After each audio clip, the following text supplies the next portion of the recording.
Good evening, I'm Jim Axelrod. For 12 hours today, people in both Gaza and Israel had something they haven't seen in 19 days, a break from the shelling and shooting. Both sides honored a humanitarian ceasefire designed to give civilians a chance to bury their dead and examine the wreckage of their homes. But the quiet was short-lived. Tonight, Hamas fired at least 6 rockets and mortars into Israel, and Israel said it was prepared to respond. U.S. Secretary of State John Kerry, who's been trying all week to negotiate a longer truce, headed back to Washington tonight without a deal to end the fighting that has claimed more than 1,000 lives in Gaza and 45 in Israel.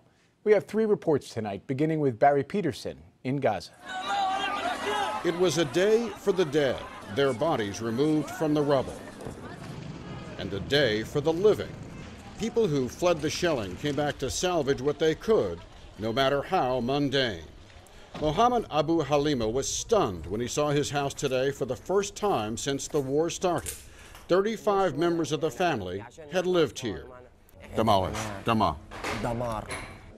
Everywhere, ruined remnants of their lives. Pots and pans, a baby's cradle, a bicycle, and something new added, the spent shells that had ripped the area apart.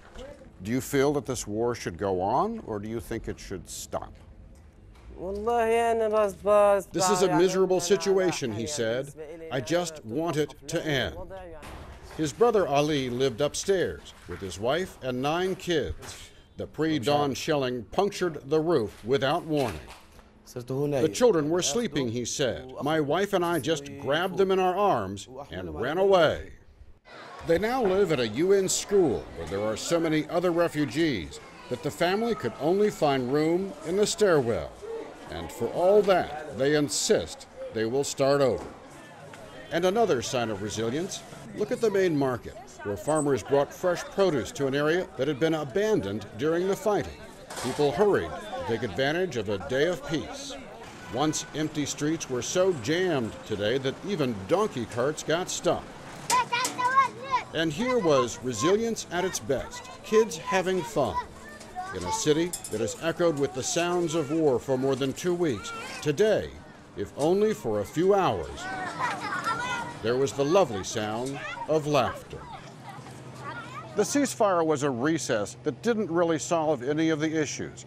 Israel is still fighting to keep rockets from being fired at its cities. Hamas vows to battle on until the blockade is lifted against Gaza. It was a nice day, Jim, as long as it lasted. Barry Petersen, who's in Gaza for us tonight. Barry, thank you.